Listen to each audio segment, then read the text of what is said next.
Assalamualaikum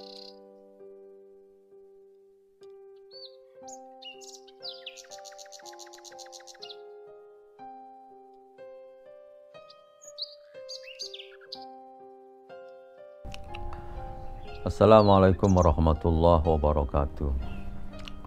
Alhamdulillah hamdan katsiran thayyiban mubarakan fi kama yuhibbu rabbuna wa yarda wa kama yanbaghi li karami wajhihi wa 'izzi jalali. Asyhadu an la ilaha illallah wa asyhadu anna Muhammadar Rasulullah. Allahumma shalli ala Muhammad wa ala ali Muhammad kama shallaita ala Ibrahim wa ala ali Ibrahim. Wa barik ala Muhammad wa ala ali Muhammad kama barakta ala Ibrahim wa ala ali Ibrahim fil alamina innaka Hamidum Majid. Assalamu ala nabi wa rahmatullahi wa barakatuh. Assalamu alaina wa ala ibadillahi sholihin. Alhamdulillah sobat Al-Falah di mana saja berada, semoga kita semua selalu dalam limpahan cinta kasih, rahmat, keberkahan, dan selalu mendapatkan perlindungan, keselamatan dari Allah Subhanahu wa Ta'ala. Senang dan berbahagia sekali pada kesempatan kali ini saya bisa menyapa sobat Al-Falah semuanya. Mudah-mudahan pertemuan ini membawa semangat, membawa keberkahan, dan mengantarkan kita mempunyai prestasi-prestasi yang hebat di masa yang akan datang. Dalam setiap pagi dan sore, kita semua itu biasanya membaca zikir pagi dan sore. Dan zikir pagi dan sore itu salah satu yang kita baca adalah doa di akhir surah Al-Baqarah, yaitu yang ayat terakhirnya berbunyi fansurna alal qaumil kafirin. Tolonglah kami supaya kami bisa berada di atas orang-orang kafir. Jadi ini ayat yang sangat luar biasa bahwa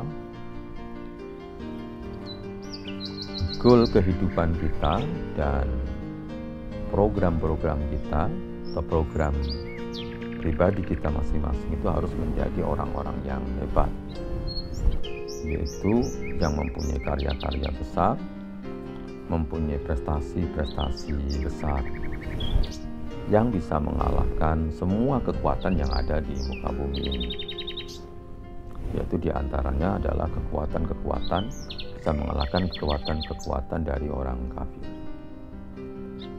Dan nomor satu kekuatan yang akan bisa mengantarkan kita menang itu adalah ketika kita mempunyai kekuatan keimanan kepada Allah Subhanahu wa Ta'ala. Karena sumber dari seluruh kekuatan, sumber kreativitas, sumber ilmu, sumber energi yang akan kita gunakan dalam mengarungi kehidupan ini, itu hanya bersumber dari Allah Subhanahu wa Ta'ala. Maka tidak mungkin kita bisa membuat karya-karya besar di muka bumi ini kecuali kita mendekatkan diri kepada Allah Subhanahu wa Ta'ala sebagai sumber ilmu pengetahuan dan sumber kreativitas. Nah, sahabat Al-Falah yang dirahmati Allah Subhanahu wa Ta'ala, kemudian yang kedua, kita semua sering membaca doa, yaitu Rabbana hablana min azwajina wa dzurriyyatina qurrata a'yun waj'alna lil muttaqina imama. Akan saya bacakan yang terakhir. Waj'alna lil muttaqina imama. Kita akan berdoa ya. Wahai Tuhan kami, karuniakan kepada kami pasangan-pasangan, keturunan-keturunan yang bisa menenangkan, menenteramkan kami semua. Nah, saya kira itu sudah banyak yang membicarakan, tetapi yang sesuai dengan tema kali ini, kita akan mengkaji yang terakhir, bahwa kita berdoa waja'alna lil muttaqina imama. Ya Allah, jadikanlah kami ini pemimpin-pemimpin bagi orang-orang yang bertakwa. Berarti pemimpin masa depan bagi orang-orang yang bertakwa. Yang harus kita hayati apa? Bahwa setiap kita adalah pemimpin. Dimulai dari pemimpin terkecil, memimpin diri kita sendiri, kemudian memimpin rumah tangga kita, berarti memimpin anak dan istri kita. Lalu kita lanjutkan, kalau jadi RT RW berarti pemimpin di kampung, pemimpin kecamatan, provinsi, sampai pemimpin negara dan bahkan pemimpin dunia. Itulah seorang muslim, punya tanggung jawab yang besar untuk menjadi pemimpin di muka bumi ini. Kenapa kita harus menjadi pemimpin? Karena kita punya tugas yang besar yang diembankan oleh Allah kepada kita semua. Apa itu? Yaitu menyebarkan rahmat ke seluruh dunia. Rahmatan lil alamin, wa ma arsalnaka illa rahmatan lil alamin. Jadilah kami mengutus kamu Muhammad kecuali untuk menyebarkan rahmat ke seluruh dunia. Artinya karena sekarang Rasulullah itu sudah tidak ada, maka tanggung jawab menyebarkan rahmat ke seluruh dunia itu adalah tanggung jawab kita semua. Jadi itulah tugas kita ya. Ada tiga tugas di situ, bahwa misi besar kita itu adalah bagaimana menjadi pemimpin yang bisa menyebarkan rahmat ke seluruh dunia, sehingga nanti umat manusia di muka bumi ini merasakan kedamaian, merasakan ketenangan, merasakan kebahagiaan, sekaligus merasakan keselamatan di dunia dan di akhirat nanti. Karena tidak mungkin, itu yang harus kita yakini, karena tidak mungkin seseorang itu akan mendapatkan kebahagiaan, akan mendapatkan keselamatan, kecuali dengan satu cara, yaitu menjadi muslim yang baik. Jadi saya ulang bahwa semua umat manusia di muka bumi ini tidak mungkin mereka mendapatkan ketenangan, mendapatkan kedamaian, mendapatkan keselamatan kecuali dengan satu pedoman, agama. Dan agama bukan agama yang dibuat oleh manusia, karena pasti tidak cocok, karena manusia itu tidak banyak mengetahui tentang sesuatu pada dirinya. Makanya tadi saya katakan bahwa hanya satu agama yang bisa mengantarkan kita mendapat keselamatan dan kebahagiaan itu. Itu agama yang dibuat, aturan yang dibuat oleh yang membuat manusia dan yang membuat dunia ini. Makanya misi kita makanya diperintahkan oleh Allah itu untuk menyebarkan rahmat itu ke seluruh dunia. Oleh siapa? Oleh yang menciptakan dunia ini. Maka dari situlah kemudian sahabat Al-Falah yang dirahmati Allah Subhanahu wa taala, berarti bagaimana kita menjadi pribadi yang ideal, pribadi yang bisa dipasarkan di dunia global, punya misi global, misi rahmatan lil alamin, dan kita akan mengalahkan kekuatan-kekuatan yang ada di muka bumi ini. Maka itu tidak mungkin kita akan menjadi hebat dan punya karya-karya besar kalau kemudian kita tidak bisa memanage diri. Maka itulah pentingnya kemudian kita perlu membuat program-program pribadi, memanage diri, menyisihkan waktu secara serius. Karena apa? Tidak mungkin karya-karya besar itu digapai dengan cara yang santai. Belum ada di dalam sejarah ya. Orang-orang yang hebat itu menghasilkan karya mereka dengan cara yang santai. Tidak ada. Yang pertama kita lihat bagaimana Nabi Muhammad itu bisa menghasilkan karya besar, lalu bisa menyebarkan Islam ke seluruh dunia, menebar umat ke seluruh dunia itu karena Rasulullah berkorban seluruh hartanya, seluruh jiwanya. Bahkan ketika banyak orang sudah pensiun, Rasulullah itu masih memulai pekerjaan besarnya, yaitu berjuang menegakkan agama Allah. Jangan sampai rahmat ini diganggu oleh orang-orang yang tidak bertanggung jawab. Maka Rasulullah harus melawan supaya bisa menyebarkan rahmat itu. Dan itu Rasulullah baru memulainya umur 55 sampai terus berjuang sampai usia 61. Kemudian 62 beliau naik haji karena sudah mendapatkan kemenangan, dan 63 beliau wafat. Kemudian kita bisa lihat bagaimana dulu Muhammad Al-Fatih misalnya bisa merebut benteng Konstantinopel itu, mengerahkan ribuan pasukan, ratusan ribu pasukan dengan persiapan yang panjang dan persiapan yang lama. Lalu peperangannya juga dalam waktu yang lama.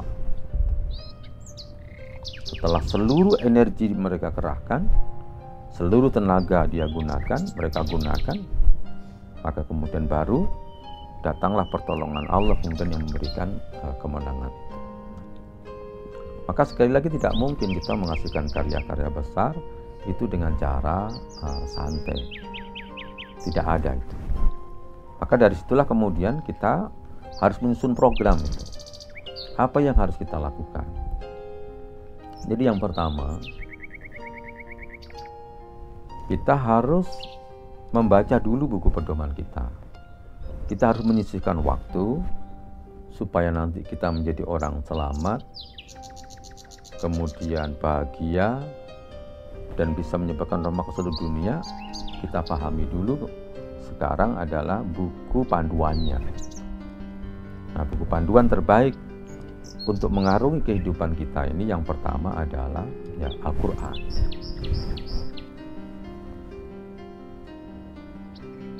Dan kita membutuhkan waktu itu untuk mengkaji Quran.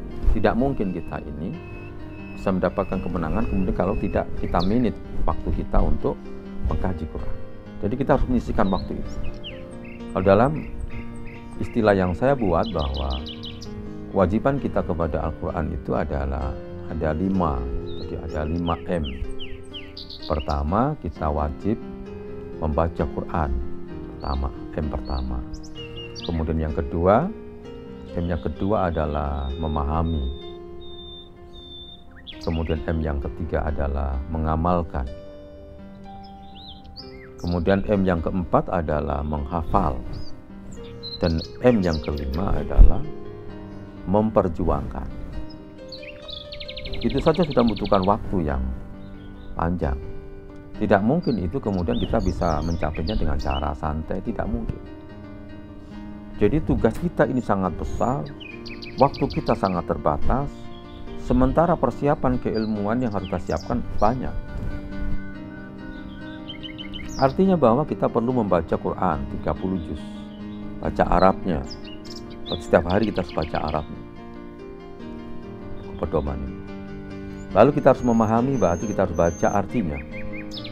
Baca artinya, baca tafsirnya, dan ini membutuhkan waktu tersendiri.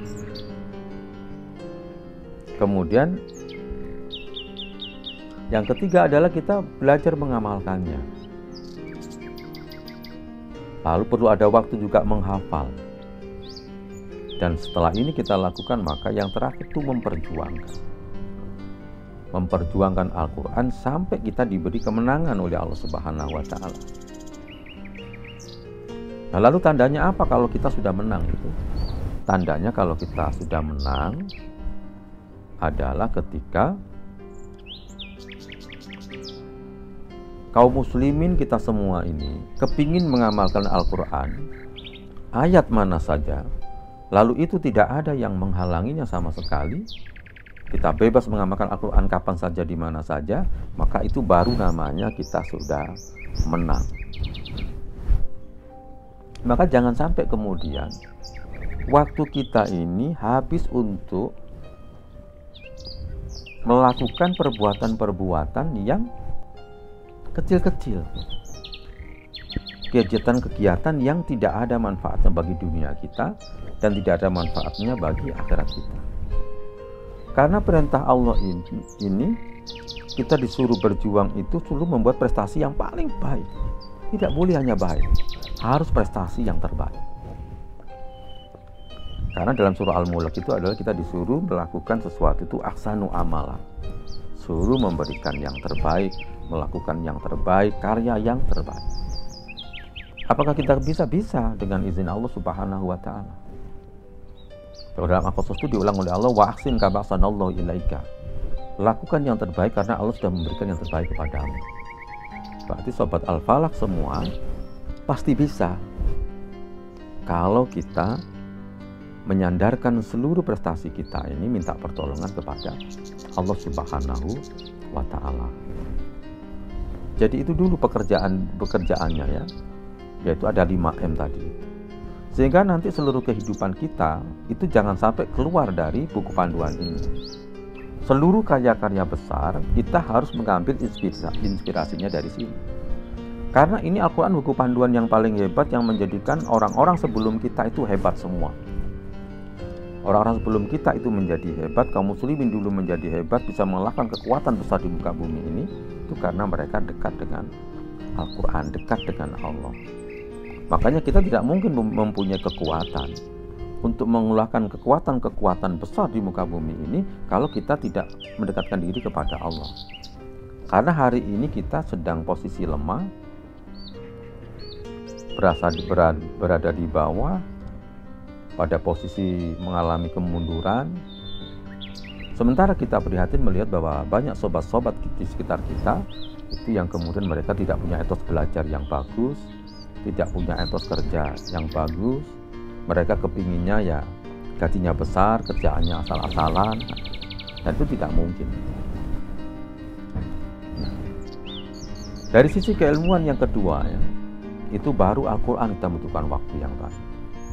Nah, lalu yang kedua apa? Yang kedua, untuk bisa mengetahui praktek Al-Quran itu dalam kehidupan sehari-hari yang bagus, maka kita harus mengkaji sunnah Nabi kita Muhammad Sallallahu Alaihi Wasallam. Ini juga membutuhkan waktu lagi. Makanya kalau kehidupan kita tidak kita atur dengan baik, setiap detik waktunya untuk kita gunakan untuk sesuatu bermanfaat, maka tidak mungkin kita mendapatkan kemajuan. Maka kita perlu membuat sebuah langkah-langkah praktis bagaimana setiap hari kita ada progres kemajuan, menjadi muslim yang hebat, selalu berprestasi. Contoh apa? Hadis itu contohnya ya ada Sahih Bukhari, ada Sahih Muslim, ada Sunan Nasa'i, Sunan Abu Dawud, ada Sunan Tirmidzi, ada Sunan Daruqutni, ada Sunan Ibnu Majah, dan banyak lagi kitab-kitab hadis yang itu menjadi penjelas dari Al-Quran. Jadi makanya kemudian tidak mungkin seorang muslim itu mau memperjuangkan Al-Quran lalu kalau dia tidak menguasai hadisnya, tidak mungkin.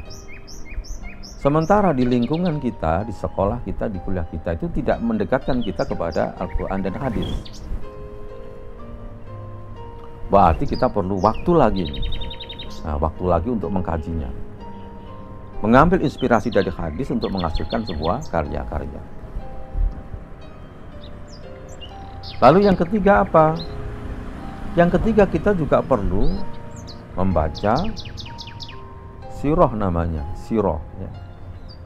Sebagai pedoman perjalanan kehidupan, sirah itu adalah sirah Nabi, berarti perjalanan kehidupan Nabi Muhammad dari kecil sampai mencapai kesuksesan. Maka kemudian muslim itu harus baca sirah supaya kita punya buku panduan contoh orang yang pernah sukses. Berapa sirah yang harus kita baca? Mestinya sobat Al-Falaq itu paling tidak bacanya 5 sirah, 5 buku sirah. Ini sudah butuh waktu tersendiri.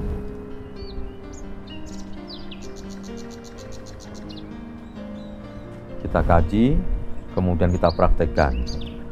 Kita mengambil inspirasi dari buku-buku itu.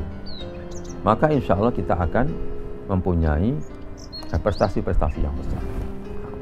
Kita ambil contoh ya, setiap kita akan membuat sebuah karya besar itu membutuhkan waktu yang mesti lama.